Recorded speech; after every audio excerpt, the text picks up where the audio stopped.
the lives of our people.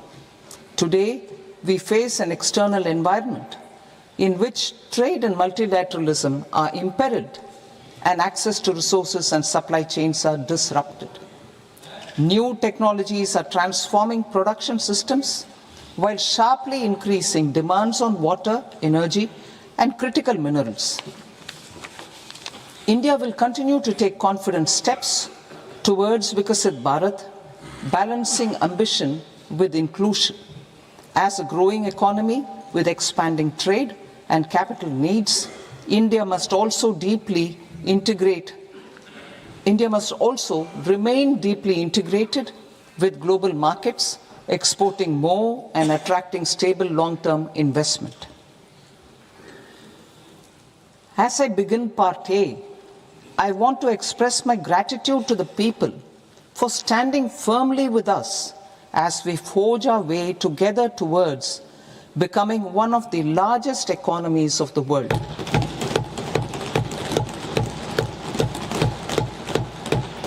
Our aim is to transform aspiration into achievement and potential into performance as we ensure that the dividends of growth reach every farmer, the scheduled caste, the scheduled tribes, the nomads, the youth, the poor, and the women.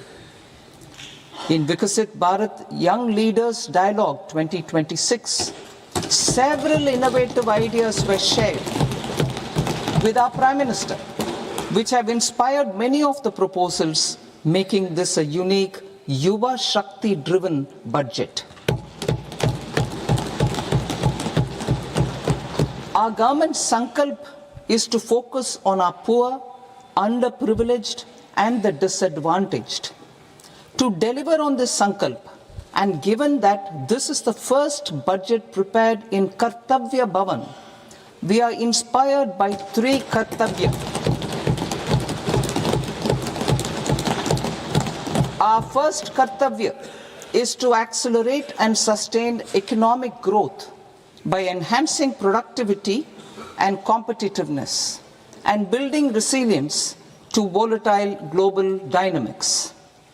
Our second Kartavya is to fulfill aspirations of our people and build their capacity, making them strong partners in India's path to prosperity. Our third Kartavya, aligned with our vision of Sabka Saath, Sabka Vikas, is to ensure that every family, community, region, and sector has access to resources, amenities, and opportunities for meaningful participation. This threefold approach requires a supportive ecosystem. The first requirement is to sustain the momentum of structural reforms, continuous, adaptive, and forward-looking. Second, a robust and resilient financial sector is central to mobilizing savings, allocating capital efficiently, and managing risks. Third, cutting-edge technologies, including AI applications, can serve us as force multipliers for better governance. Reform Express. Our government has undertaken comprehensive reforms towards creating employment, boosting productivity, and accelerating growth. After the Prime Minister's announcement on Independence Day in 2025, over 350 reforms have been rolled out. This includes GST simplification, notification of labor codes, and rationalization of mandatory quality control orders. High-level committees have been formed, and in parallel, the central government is working with the state governments on deregulation and reducing compliance requirements. The Reform Express is well on its way and will maintain its momentum to help us fulfill our Kartavya. I now move to specific proposals. Under our first Kartavya, to accelerate and sustain economic growth, I propose interventions in 6 areas. 1. Scaling up manufacturing in 7 strategic and frontier sectors. 2. Rejuvenating legacy industrial sectors. 3. Creating champion MSMEs. 4. Delivering a powerful push for infrastructure. 5. Ensuring long-term security and stability. And 6. Developing city economic regions. Scaling up of manufacturing in 7 strategic and frontier sectors. Bio-pharma Shakti, meaning Bio-pharma strategy for health advancement through knowledge, technology and innovation. India's disease burden is observed to be shifting towards non-communicable diseases like diabetes, cancer and autoimmune disorders. Biologic medicines are key to longevity and quality of life at affordable costs.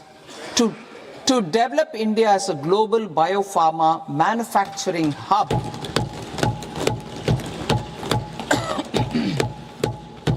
I propose the Bio-pharma Shakti with an outlay of 10,000 crores over the next 5 years. This will build the ecosystem for domestic production of biologics and biosimilars.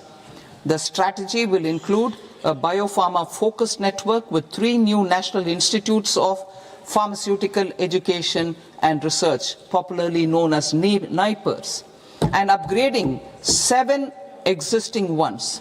It will also create a network of 1,000 accredited India clinical trials sites. We propose to strengthen the Central Drug Standard Control Organization to meet global standards and approve timeframes through and approval timeframes through a dedicated scientific review cadre and specialists. India's semiconductor mission 1.0 expanded India's semiconductor sector capabilities. Building on this, we will launch ISM 2.0 to produce equipment and materials, design full-stack Indian IP, and fortify supply chains. We will also focus on industry-led research and training centers to develop technology and skilled workforce. The Electronics Components Manufacturing Scheme, launched in April 2025 with an outlay of 22,919 crores, already has investment commitments at double the targets. We propose to increase the outlay to 40,000 crores to capitalize on this momentum.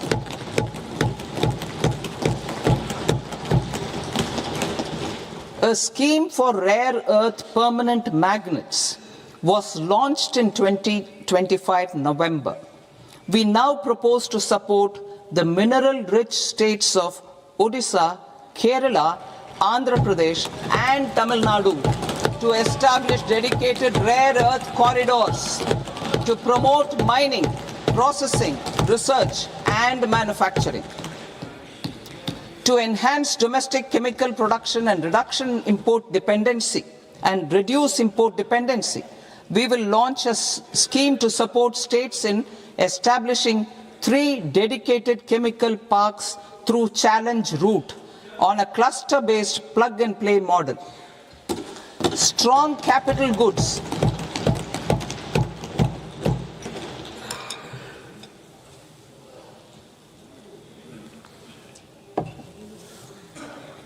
Strong capital goods capability is a determinant of productivity and quality across different sectors. Towards building this capacity, I propose the following.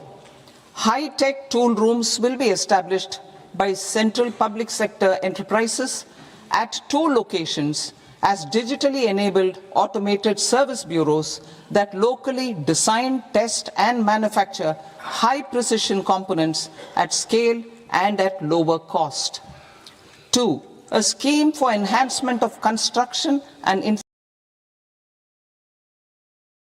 domestic manufacturing of high value and technologically advanced CIE.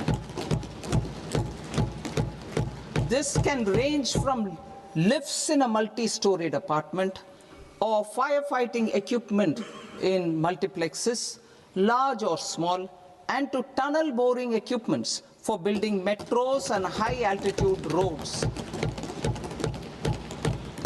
I also propose a scheme for container manufacturing to create a globally competitive container manufacturing ecosystem with a budgetary allocation of 10,000 crores over a 5-year period. For the labor-intensive textile sector, I propose an integrated program with 5 subparts. 1. The National Fiber Scheme for Self-Reliance in Natural Fibers, such as silk, wool, and jute, man-made fibers, and new-age fibers.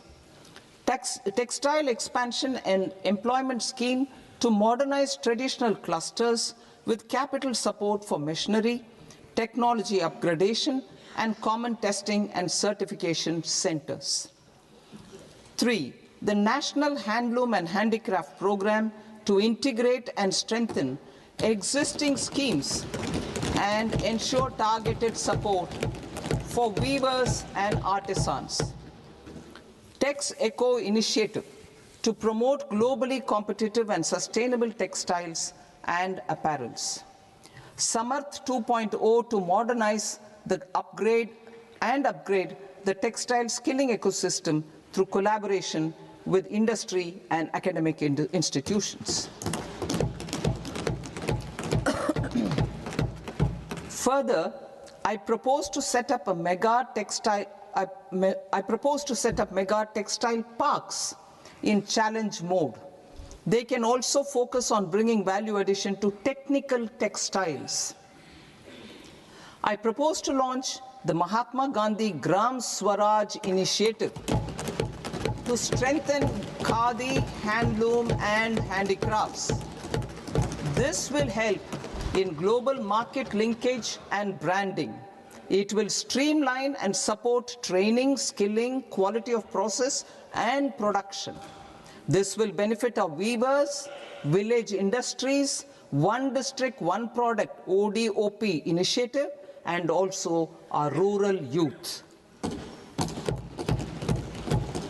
India has the potential to emerge as a global hub for high quality, affordable sports goods. I propose a dedicated initiative for sports goods that will promote manufacturing, research, and innovation in equipment design as well as material sciences. Rejuvenation of legacy industrial clusters. I propose to introduce a scheme to revive 200 legacy industrial clusters to improve their cost competitiveness and efficiency through infrastructure and technology upgradation. Creating champion SMEs and supporting micro enterprises. Recognizing MSMEs as a vital engine of growth, I propose a 3-pronged approach to help them grow as champions. Equity support. I propose to introduce a dedicated 10,000 crores SME growth fund to create future champions, incentivizing enterprises based on select criteria. I also propose to top up the Self-Reliant India Fund set up in 2021 with 2,000 crores to continue support to micro enterprises and maintain their access to risk capital. Liquidity support. With TREADS, more than 7 lakh crore has been made available to MSMEs. To leverage its full potential, I propose 4 measures. 1. Mandate TREADS as the transaction settlement platform for all purchases from MSMEs by CPSEs, serving as a benchmark for other corporates. 2. Introduce a credit guarantee support mechanism through CGT-MSE for invoice discounting on TREADS platform. 3. Link GEM with TREADS for sharing information with financiers about government purchases from MSMEs, encouraging cheaper and quicker financing. 4. Introduce trades receivables as asset-backed securities, helping develop a secondary market, enhancing liquidity and settlement of transactions. Professional support. Government will facilitate professional institutions such as the ICAI, ICSI, ICMAI to design short-term modular courses and practical tools to develop a cadre of corporate mitras, especially in Tier 2 and Tier 3 towns.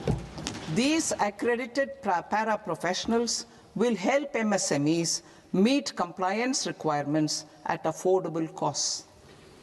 Infrastructure.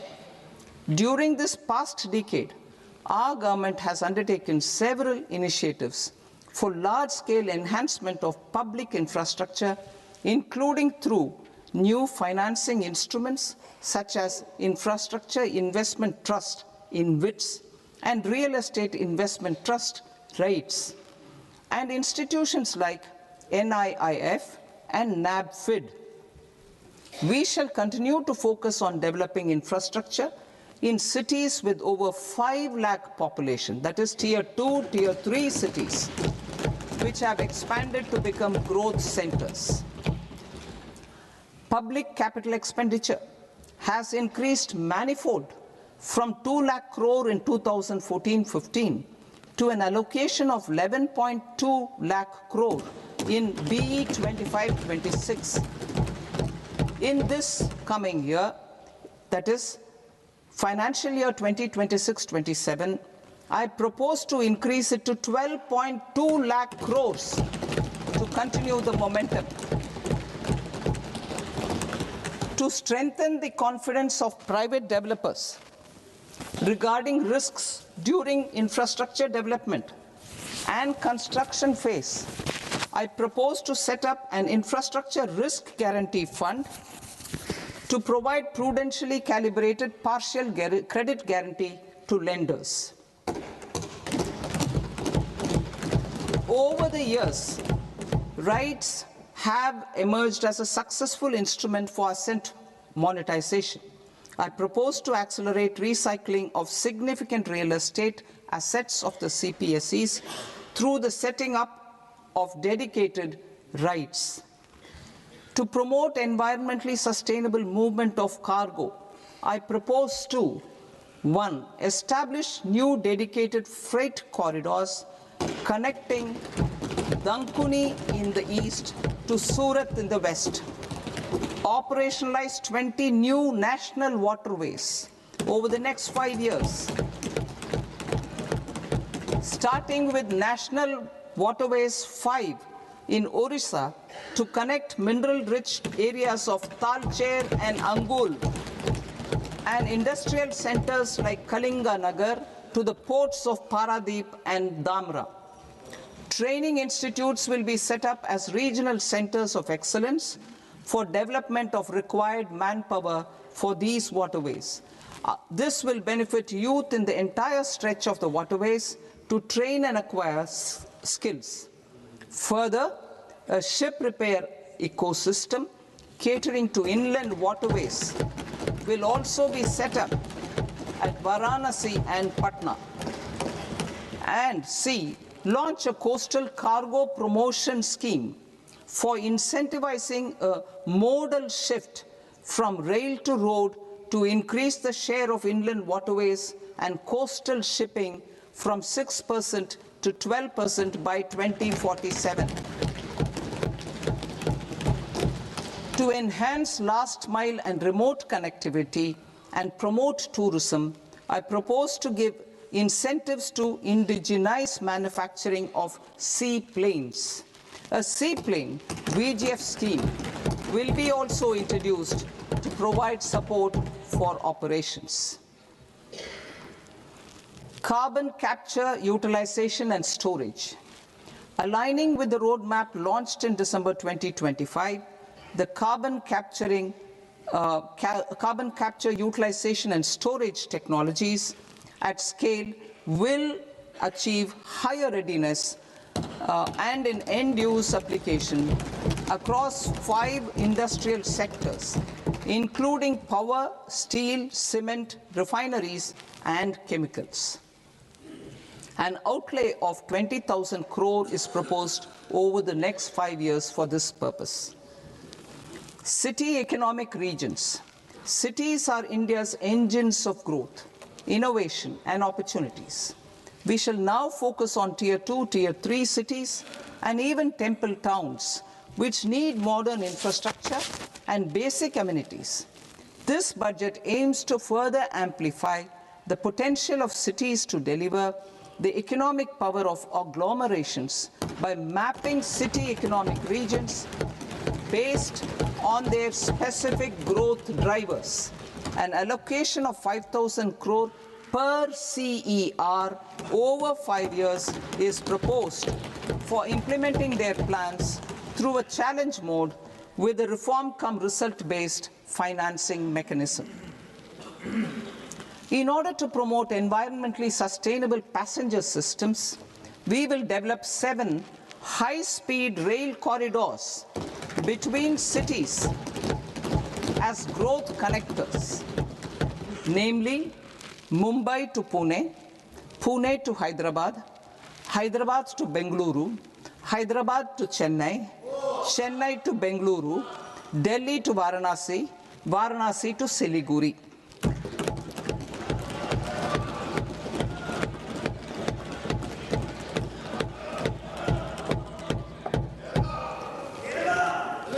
Financial sector. The Indian banking sector today is characterized by strong balance sheet, historic highs in profitability, improved asset quality, and coverage exceeding 98% of villages in the country. At this juncture, we are well placed to futuristically evaluate the measures needed to continue on the path of reform-led growth of this sector.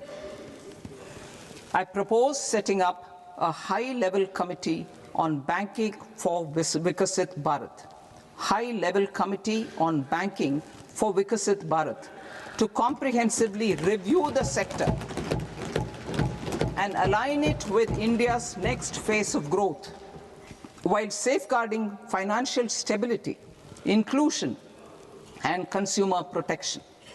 The vision for NBFCs for Vikasit Bharat has been outlined with clear targets for credit disbursement and technology adoption in order to achieve scale and improve efficiency in the public sector NBFCs. As a first step, it is proposed to restructure the Power Finance Corporation and Rural Electrification Corporation. I propose a comprehensive review of the foreign exchange management non-debt instruments rules to create a more contemporary, user-friendly framework for foreign investments consistent with India's evolving economic priorities. Corporate bond market. I propose to introduce a market-making framework with suitable access to funds and derivatives on corporate bond indices. I also propose to introduce total return swaps on corporate bonds. Municipal bonds. To encourage the issuance of municipal bonds of higher value by larger cities, I propose an incentive of 100 crore rupees for a single bond issuance. 100 crore rupees for a single bond issuance of more than 1,000 crore. The current scheme under Amrit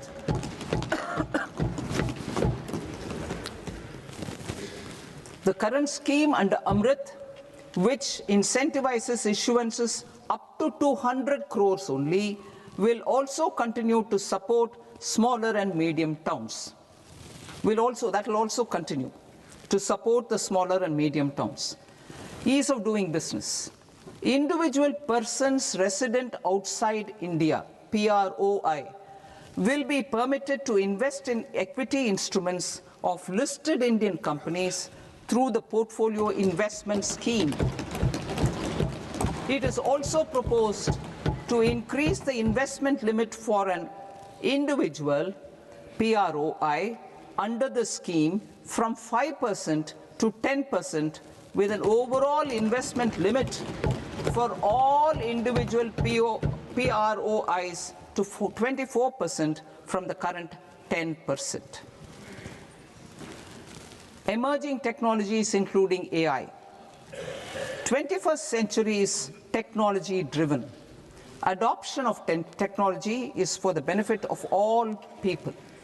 Farmers in the field, women in STEM, youth keen to upskill, and Divyangjan to access newer opportunities.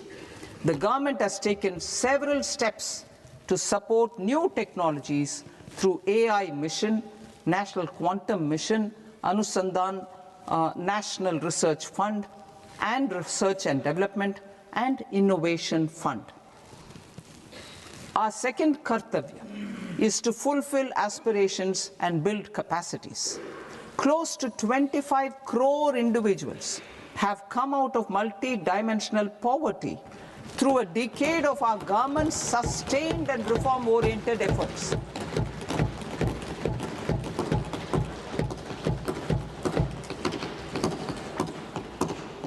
Our government has therefore decided to place a renewed emphasis on the service sector to provide a pathway to fulfilling aspirations of a youthful India with the following measures. I propose to set up a high-powered education to employment and enterprises standing committee to recommend measures that focus on services sector as a core driver of Vikasit Bharat. This will make us a global leader in services with a 10% global share by 2047. The committee will prioritize areas to optimize the potential for growth, employment, and exports. They will also assess the impact of emerging technologies, including AI, on jobs and skill requirements and propose measures thereof.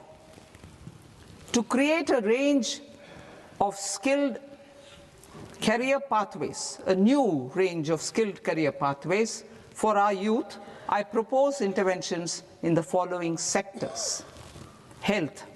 Existing institutions for allied health professionals will be upgraded and new AHP institutions established in private and government sectors.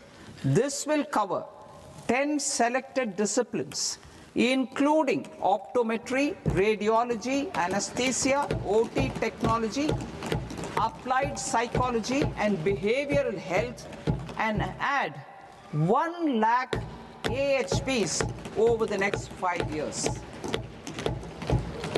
A strong care system covering geriatric and allied care services will be built.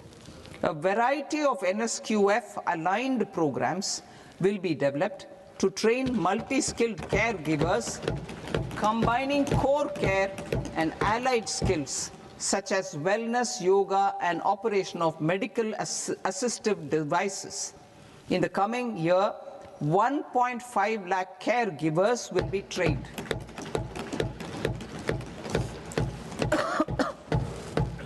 Hubs for medical value tourism.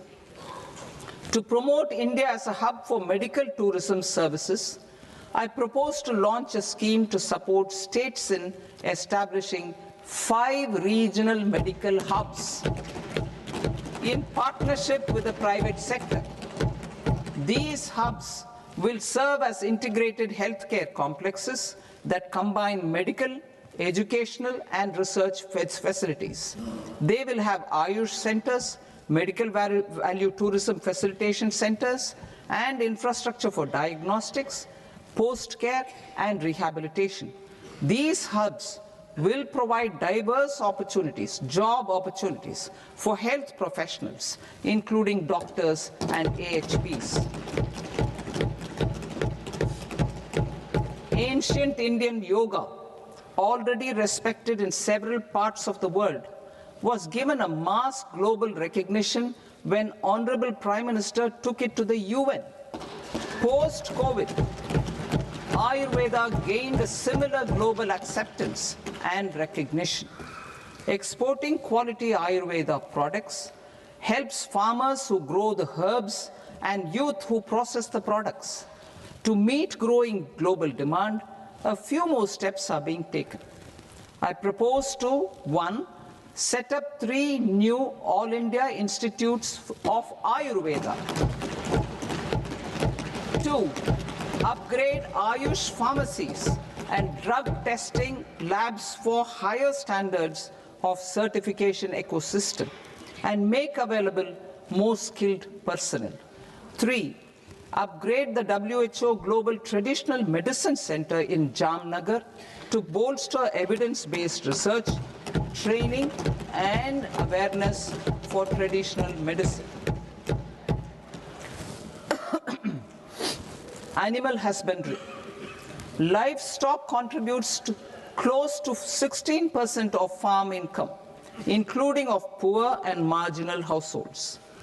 To scale up availability of veterinary professionals by more than 20,000, I propose to roll out a loan-linked capital subsidy support scheme for establishment of veterinary and para-veterinary colleges, veterinary hospitals, diagnostic laboratories, and breeding facilities in private sector. Collaboration between Indian and foreign institutions will also be facilitated. Orange economy. India's animation, visual effects, gaming and comics sector, AVGC sector, is a growing industry projected to require 2 million professionals by 2030. I propose to support the Indian Institute of Creative Technologies, Mumbai, in setting up AVGC content creator labs in 15,000 secondary schools all over the country and 500 colleges. The Indian design industry is expanding rapidly, and yet there is a shortage of Indian designers. I propose to establish, through challenge route, a new National Institute of Design to boost design education and development in the eastern region of India. Education. Our government will support states through challenge route in creating 5 university townships in the vicinity of major industrial and logistics corridors. These planned academic zones will host multiple universities, colleges and research institutions, skill centers and residential complexes. In higher education, STEM institutions, prolonged hours of study and laboratory work pose some challenges for girl students. Through VGF, viability gap funding and capital support, 1 girls' hostel will be established in every district.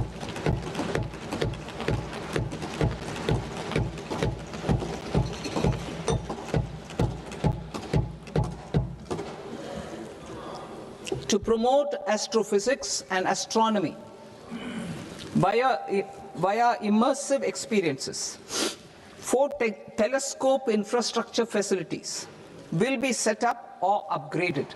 The National Large Solar Telescope, the National Large Optical Infrared Telescope, the Himalayan Chandra Telescope, and the Cosmos 2 Planetarium.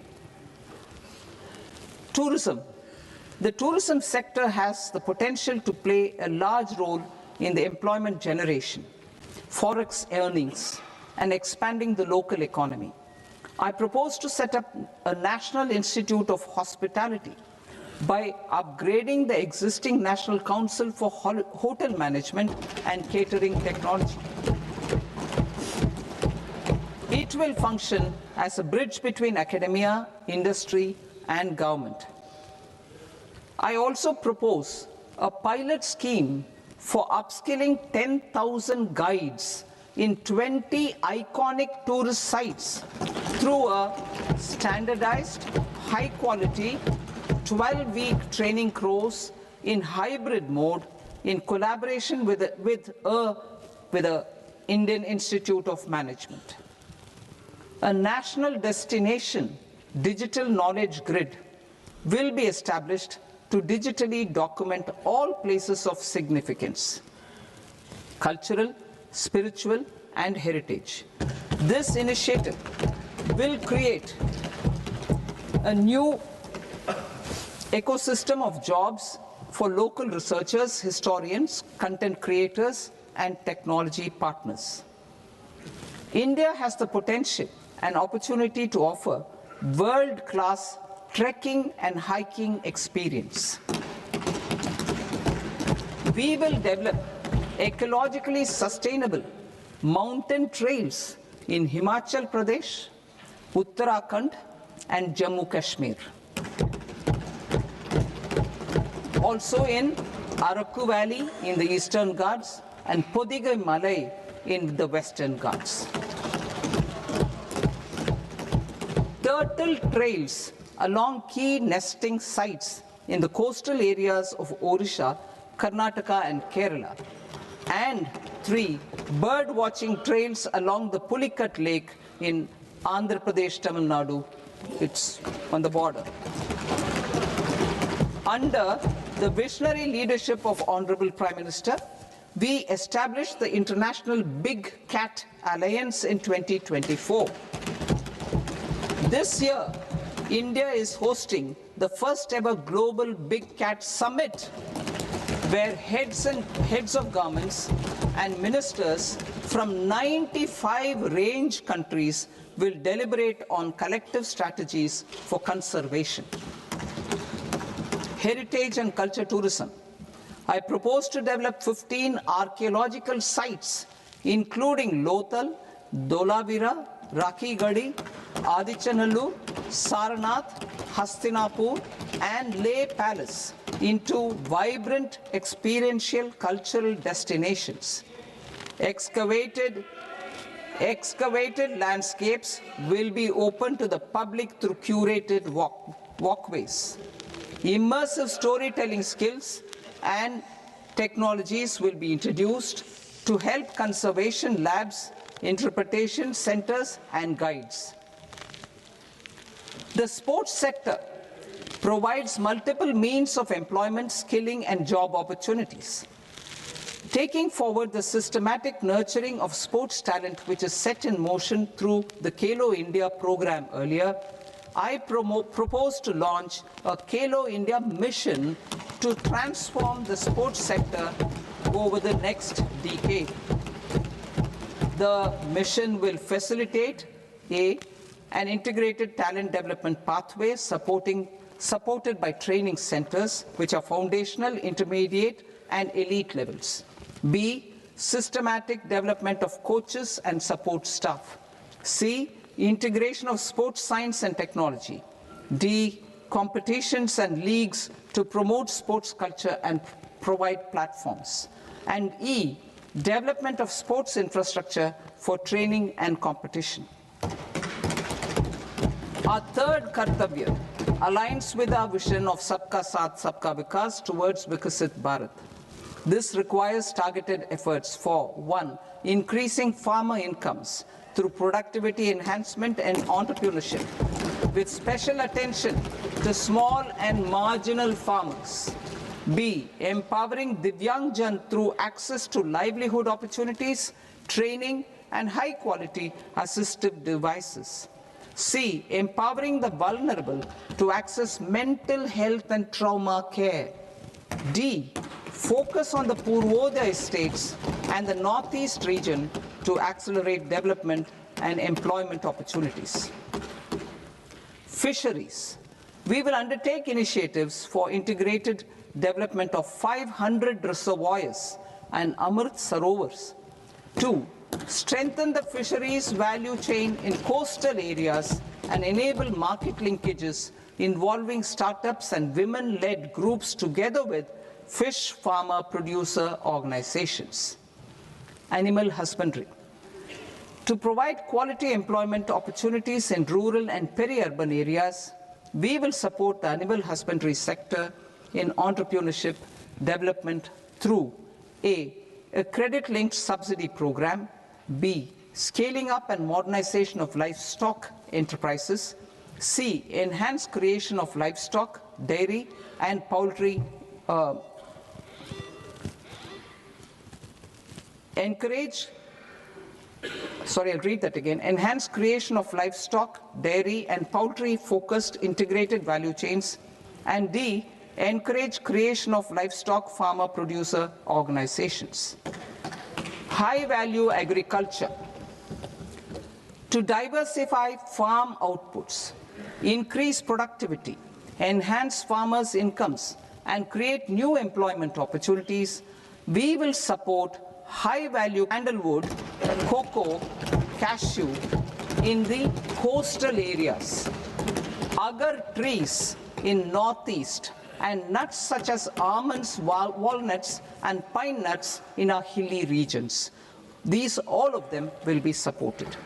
India is the world's largest producer of coconuts. About 30 million people, including nearly 10 million farmers, depend on coconuts for their livelihood.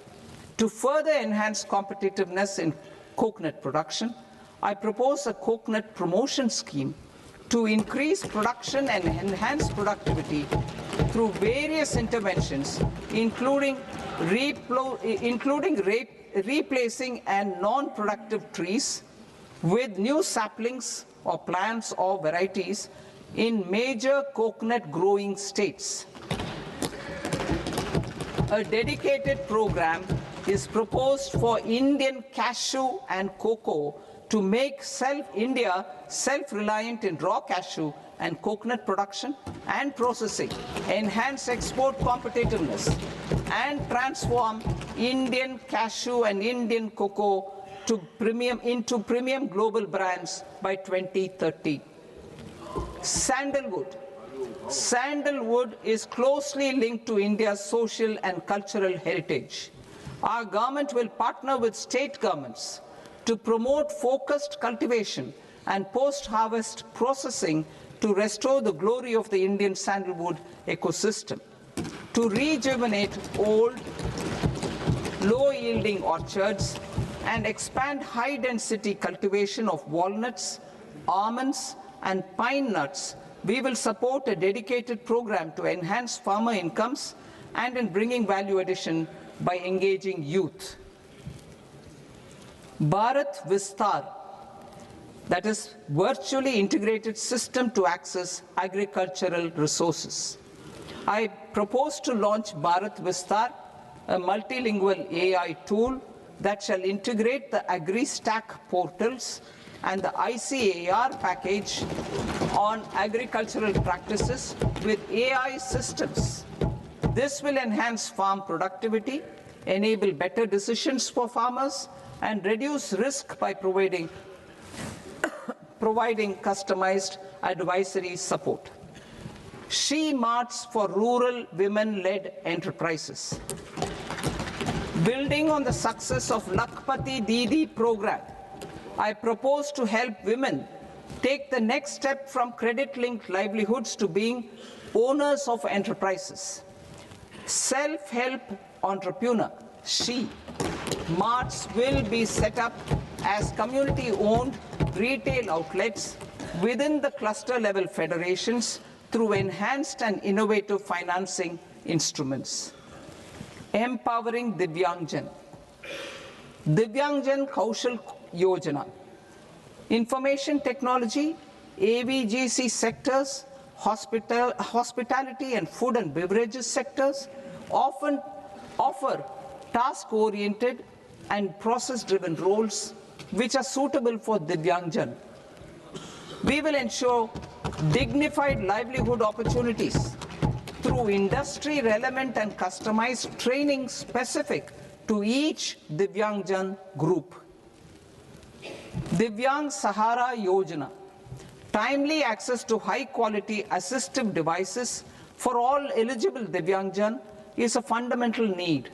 I propose to 1. Support the Artificial Limbs Manufacturing Corporation of India, ALIMCO, to set up and to scale up production of assistive devices, invest in R&D and AI integration, strengthen PM Divyasha Kendras, and support setting up of assistive technology marts as modern retail style centers where Divyangjan and senior citizens can see, try and purchase assistive products. Reaffirming our commitment to mental health and trauma care. There are no national institutes for mental health care in North India. We will therefore set up a NIMHANS 2 and also upgrade national mental health institutes in Ranchi and in Tezpur as regional apex institutions. Emergencies expose families, particularly the poor and vulnerable, to unexpected expenditure. We will strengthen and increase these capacities by 50% in district hospitals by establishing emergency and trauma care centers. Focus on Purvodaya states and northeastern regions. Purvodaya, I propose the development of an integrated East Coast industrial corridor with a well-connected node at Durgapur, creation of 5 tourism destinations in 5 Purvodaya states, and the provision of 4,000 e-buses. Buddhist sites in northeastern region. The northeastern region is a civilizational confluence of Theravada and Mahayana or Vajrayana traditions. I propose to launch a scheme for development of Buddhist circuits in Arunachal Pradesh, Sikkim, Assam, Manipur, Mizoram, and Tripura. The scheme will cover preservation of temples and monasteries, pilgrimage interpretation centers, connectivity, and pilgrim amenities. 16th Finance Commission. On 17th November 2025, the 16th Finance Commission submitted its report to the President.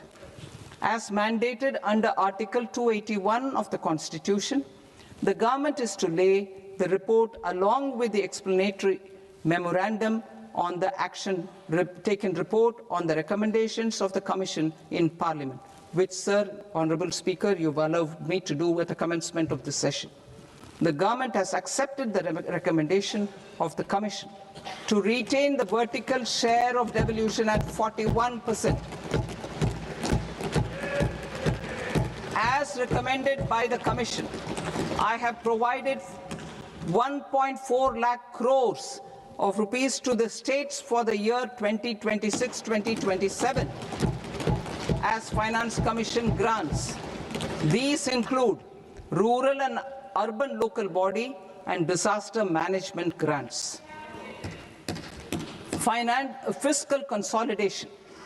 Government has been delivering on our fiscal commitments consistently without compromising on social needs. To strive towards accepted standards of fiscal management in Budget 25-26, I had indicated that the central government would target reaching a debt to GDP ratio of 50 plus or minus 1% by 2030-31. In line with this, the debt to GDP ratio is estimated to be 55.6% of GDP in BE 26-27, compared to 56.1% of GDP in RE 25-26. A declining debt to GDP ratio will gradually free up resources for priority sector lending and expenditure by reducing the outgo on interest payments. One of the main operational instruments for debt targeting is the fiscal deficit. I am happy to inform this august House that I fulfilled my commitment made in 2021-2022 to reduce fiscal deficit below 4.5% of GDP by 25-26. In RE 25-26, the fiscal deficit has been estimated at par with BE of 2025-26 at 4.4% of GDP. In line with the new fiscal prudence path of debt consolidation, the fiscal deficit in BE 26-27 is estimated to be 4.3% of the GDP.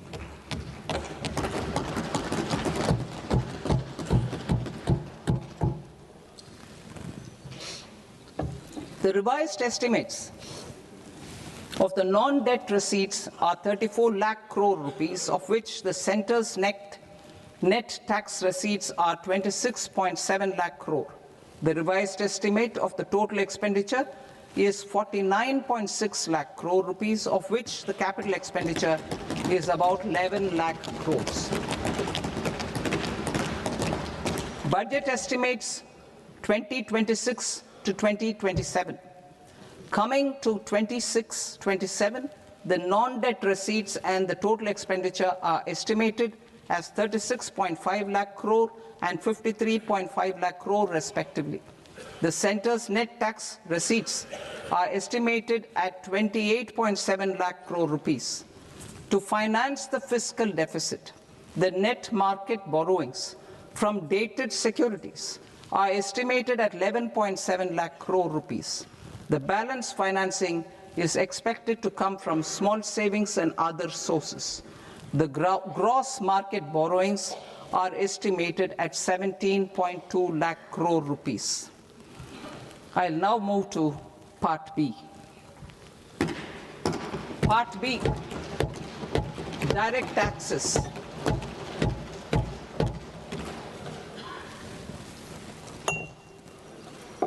Honorable Speaker, sir, I now present my proposals on direct taxes. New Income Tax Act. In July 2024, I announced a comprehensive review of the Income Tax Act 1961. This was completed in a record time, and the Income Tax Act 2025 will come into effect from 1st April 2026. The simplified income tax rules and forms will be notified shortly, giving adequate time to taxpayers to acquaint themselves with its requirements. The forms have been redesigned such that ordinary citizens can comply without difficulty. Ease of living. I propose that any interest awarded by the Motor Accident Claims Tribunal to a natural person will be exempt from income tax, and any TDS on this account will be done away with. I propose to reduce TCS rate on the sale of overseas tour program package from the current 5% and 20% to 2% without any stipulation of amount. I propose to reduce TCS rate for pursuing education and for medical purposes under the Liberalized Remittance Scheme, popularly known as LRS, from 5% to 2%. Supply of manpower services is proposed to be specifically brought within the ambit of payment to contractors for the purpose of TDS to avoid ambiguity. Thus, TDS on these services will be at the rate of either 1% or 2% only. I propose a scheme for small taxpayers, wherein a rule-based automated process will enable obtaining a lower or nil deduction certificate instead of filing an application with the assessing officer. For the ease of taxpayer holding securities in multiple companies, I propose to enable depositories to accept Form 15G or Form 15H from the investor and provide it directly to various relevant companies. I propose to extend time available for revising returns from 31st December to up to 31st March with the payment of a nominal fee. I also propose to stagger the timeline for filing of tax returns. Individuals with ITR 1 and ITR 2 returns will continue to file till 31st July, and non-audit business cases or trusts are proposed to be allowed time till 31st August. TDS on sale of immovable property by a non-resident is proposed to be deducted and deposited through resident buyers and his or her PAN-based challan instead of requiring a TAN, which is a temporary accounting number. To address practical issues of small taxpayers like students, young professionals, tech employees, relocated NRIs, and such others, I propose to introduce a one-time 6-month foreign asset disclosure scheme for these taxpayers to disclose income or assets below a certain size. This scheme would be applicable for two categories of taxpayers, namely, A, who did not disclose their overseas income or assets, and B, who disclosed their overseas income and or paid due tax but could not declare the asset acquired. For category A, the limit of undisclosed income or asset is proposed to be up to 1 crore rupees. They need to pay 30% of fair market value of asset or 30% of undisclosed income as tax and 30% as additional income tax in lieu of penalty, and would thereby get immunity from prosecution. For category B, asset value is proposed to be up to 5 crore rupees. Here, immunity from both penalty and prosecution will be available with a payment of fee of 1 lakh rupees. Rationalizing penalty and prosecution. Multiplicity of proceedings are hindrance to the ease of doing business. I propose to integrate assessment and penalty proceedings by way of a common order for both. There will be no interest liability on the taxpayer on the penalty amount for the period of appeal before the first appellate authority, irrespective of the outcome of appeal process. Further, quantum of prepayment is being reduced from 20% to 10% and will continue to be calculated only on core tax demand. As an additional measure for reducing litigation, I propose to allow taxpayers to update their returns even after reassessment proceedings have been initiated, and an additional 10% tax rate over and above the rate applicable for the relevant year. The assessing officer will then use only this updated return in his proceedings. There is already a framework for immunity from penalty and prosecution in the cases of underreporting. I propose to apply this framework for immunity to misreporting too. However, in such a case, the taxpayer will need to pay 100% of the tax amount as an additional income tax over and above the tax and interest due. Penalties for certain technical defaults, such as failure to get accounts audited, non-furnishing of transfer pricing audit report, and default in furnishing statement for financial transactions, are proposed to be converted into fee.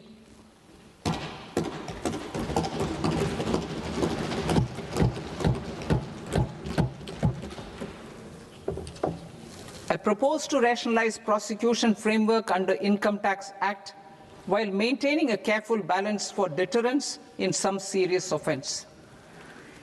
Non-production of books of account and documents and requirement of TDS payment where payment is made in kind are being decriminalized.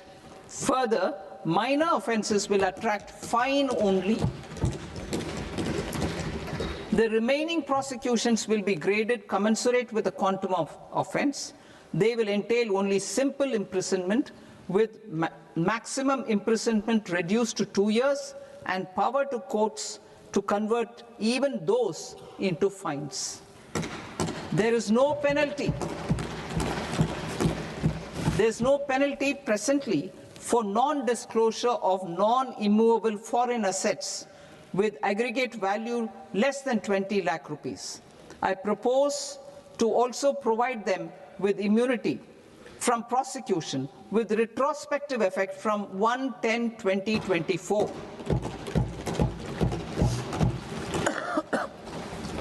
Cooperatives. Deduction is already allowed to a primary cooperative society engaged in supplying milk, oilseeds, fruits or vegetables raised or grown by its members. I propose to extend this deduction to also include supply of cattle feed and cotton seed produced by its members. I propose to allow inter-cooperative society dividend income as deduction under the new tax regime to the extent it is further distributed to its members. I further propose to allow exemption for a period of 3 years to dividend income received by a notified national cooperative federation on their investments made in companies up to 31/1/2026. This exemption would be allowed only for dividends further distributed to its member cooperatives. Supporting IT sector as India's growth engine. India is a global leader in software development services, IT-enabled services, knowledge process outsourcing services, and contract R&D services relating to software development. These businesses and their segments are quite interconnected with each other. All these services are proposed to be clubbed under a single category of information technology services with a common safe harbor margin of 15.5% applicable to all. The threshold for availing safe harbor for IT services is being enhanced substantially from 300 crore rupees to 2,000 crore rupees. Safe harbor for IT services shall be approved by an automated rule-driven process without any need for tax officer to examine and accept the application. Once applied by an IT services company, the same safe harbor can be continued for a period of 5 years at a stretch at its choice. For IT services companies who want to conclude advanced pricing agreement, APA, I propose to fast-track unilateral APA process for IT services and endeavor to conclude it within a period of 2 years. The period of 2 years can be extended by a further period of 6 months on taxpayers' request. I propose to extend the facility of modified returns available to the entity entering APA to its associated entities also. Attracting global business and investment. Recognizing the need to enable critical infrastructure and boost investment in data centers, I propose to provide tax holiday till 2047 to any foreign company that provides cloud services to customers globally by using data center services from India. It will, however, need to provide services to Indian customers through an Indian reseller entity. I also propose to provide a safe harbor of 15% on cost in case the company providing data center services from India is a related entity. To harness the efficiency of just-in-time logistics for electronic manufacturing, I propose to provide safe harbor to non-residents for component warehousing in a bonded warehouse at a profit margin of 2% of the invoice value. The resultant tax of about 0.7% will be much lower than in competing jurisdictions. To provide fillip to toll manufacturing in India, I propose to provide exemption from income tax for 5 years to any non-resident who provides capital goods, equipment, or tooling to any tool manufacturer in a bonded zone. To encourage vast pool of global talent to work in India for a longer period of time, I propose to provide exemption to global, non-India sourced income of a non-resident expert for a stay period of 5 years under notified schemes.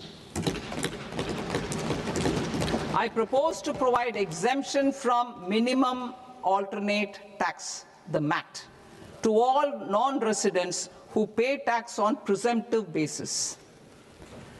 Tax administration. I propose to constitute a joint committee of Ministry of Corporate Affairs and Central Board of Direct Taxes for incorporating the requirements of income computation and disclosure standards, the ICDS, in the Indian Accounting Standards, IND AS itself. Separate accounting requirement based on ICDS will be done away with from the tax year 27-28. To support Prime Minister Modi's vision of homegrown accounting and advisory firms to become global leaders, I propose to rationalize the definition of accountant for the purposes of safe harbor rules. Other tax proposals. Change in taxation of buyback was brought in to address the improper use of buyback route by promoters. In the interest of minority shareholders, I propose to tax buyback for all types of shareholders as capital gains. However, to disincentivize misuse of tax arbitrage, promoters will pay an additional buyback tax. This will make effective tax 22% for corporate promoters. For non-corporate promoters, the effective tax will be 30%. TCS rate for sellers of specific goods, namely alcoholic liquor, scrap, and minerals, will be rationalized to 2%, and that on tendu leaves will be reduced from 5% to 2%. I propose to raise the STT on futures to 0.05% from the present 0.02%. STT on options premium and exercise of options are both proposed to be raised to 0.15% from the present rate of 0.1% and 0.125% respectively. We reformed the taxation landscape for corporates in 2019 by providing them a simplified regime with lower tax rate so that they could productively focus on business rather than on claim of deductions and exemptions. To encourage companies to shift to the new regime, set off of brought forward MAT credit, minimum alternate tax credit, is proposed to be allowed to companies only in the new regime. Set off using available MAT credit is proposed to be allowed to an extent of 1/4 of the tax liability in the new regime. MAT is proposed to be made final tax, so there will be no further credit accumulation from 1st April 2026. In line with this change, the rate of final tax is being reduced to 14% from the current MAT rate of 15%. The brought forward MAT credit of taxpayers accumulated till 30th March 2026 will continue to be available to them for set-off as above. Indirect taxes. I shall now take up proposals related to indirect taxes. My proposals for customs and central excise aim to further simplify the tariff structure, support domestic manufacturing, promote export competitiveness, and correct inversion in duty. To continue weeding out long continuing customs duty exemptions, I propose to remove certain exemptions on items which are being manufactured in India or where the imports are negligible. Similarly, to further simplify the process of ascertaining the rate of duty applicable on a particular item, I propose to incorporate certain effective rates in various customs notifications to the tariff schedule itself. I shall now take up sector-specific proposals. Promotion of exports of marine, leather, and textile products. I propose to increase the limit for duty-free imports of specified inputs used for processing seafoods for export from the current 1% to 3% of FOB value of the previous year's export turnover. I also propose to allow duty-free imports of specified inputs, which is currently available for exports of leather or synthetic footwear, to exports of shoe uppers as well. I propose to extend the time period for export of final product from the existing 6 months to 1 year for exporters of leather or textile garments, leather or synthetic footwear, and other leather products. Energy transition and security.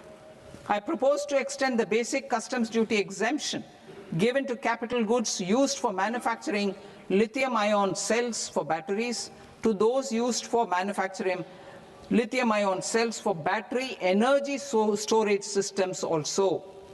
I propose to exempt basic customs duty on import of sodium antimonate for use in manufacture of solar glass.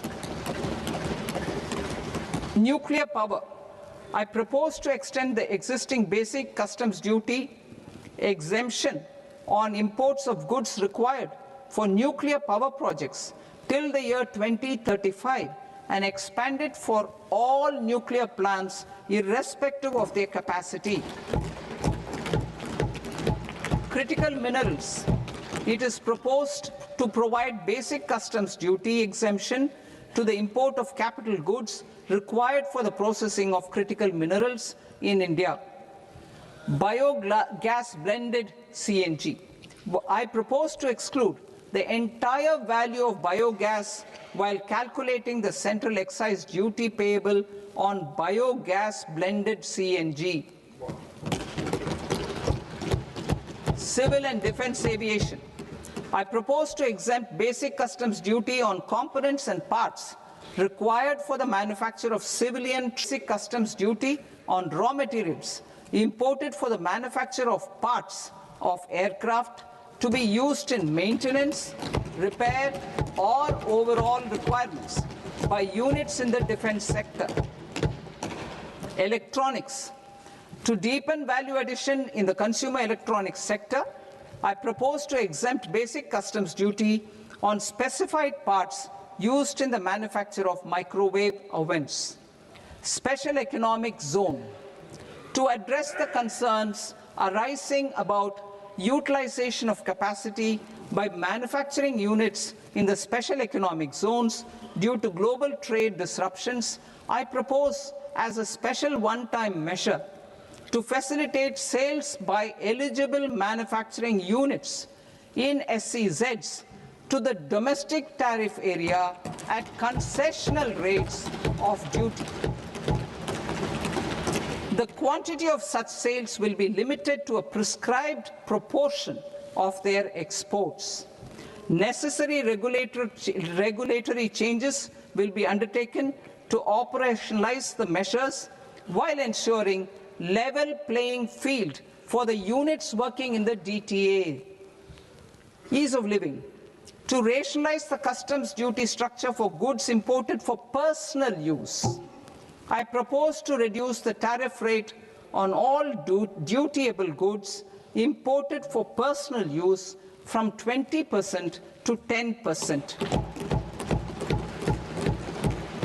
To provide relief to patients, particularly those suffering from cancer, I propose to exempt basic customs duty on 17 drugs or medicines. I propose also to add 7 more rare diseases for the purposes of exempting import duties on personal imports of drugs, medicines, and food for special medical purposes used in their treatment. Customs process. India's role and share in the global trade is poised for a major leap in line with our ambition and journey towards Vikasit Bharat. In this regard, I propose many measures for custom processes to have minimal intervention for smoother and faster movement of goods and greater certainty to the trade. Trust-based systems. I propose to enhance duty deferral period for Tier 2 and Tier 3 authorized economic operators, known as AEOs, from 15 days to 30 days. I propose to provide eligible manufacturer importers the same duty deferral facility. This should encourage them to get themselves accredited as a full-fledged Tier 3 AEO in due course. To provide greater certainty and for better business planning, I propose to extend validity period of advance ruling binding on customs from the present 3 years to 5 years. In the spirit of the whole of government approach,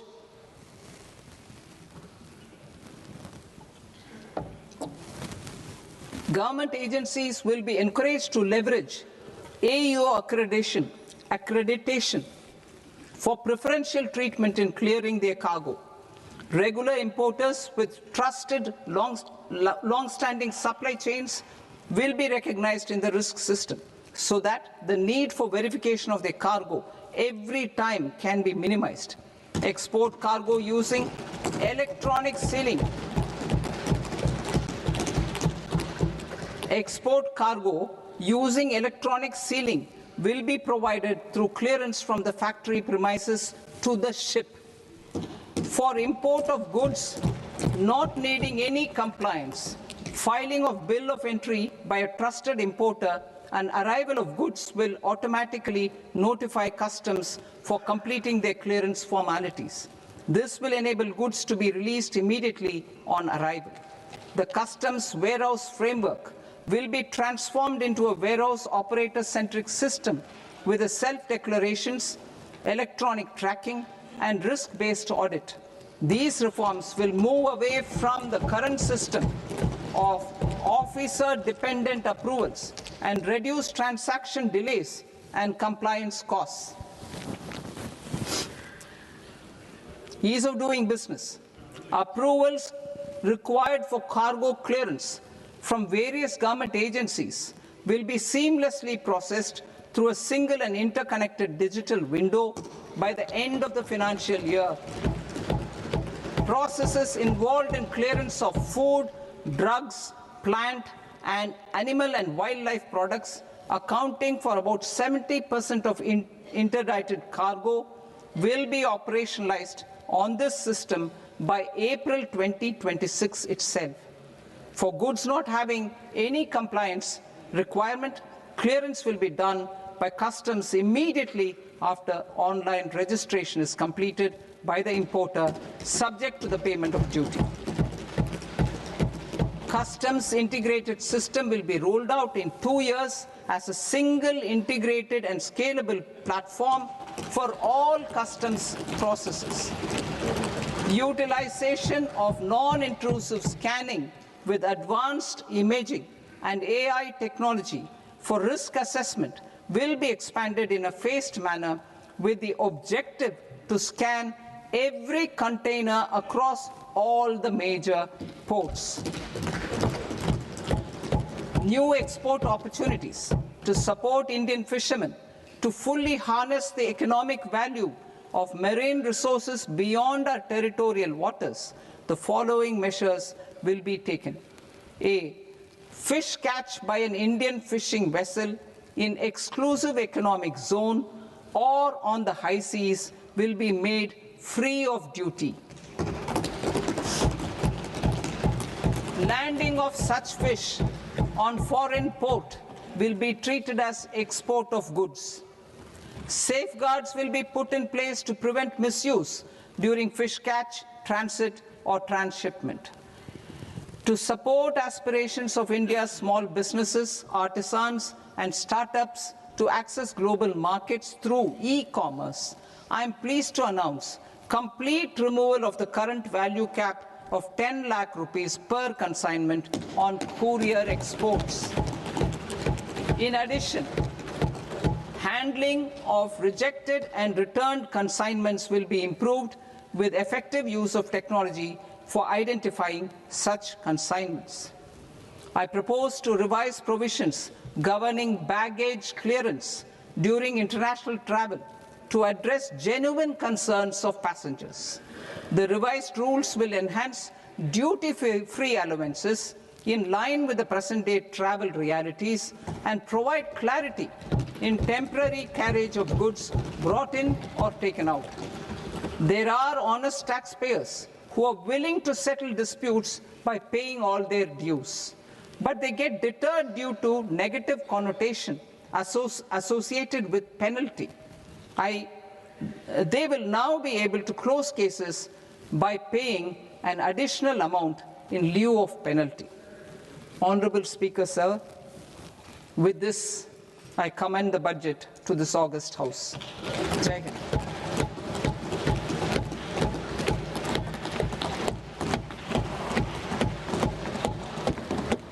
One and a half hours. Item number 3 माननीय वित्त मंत्री जी।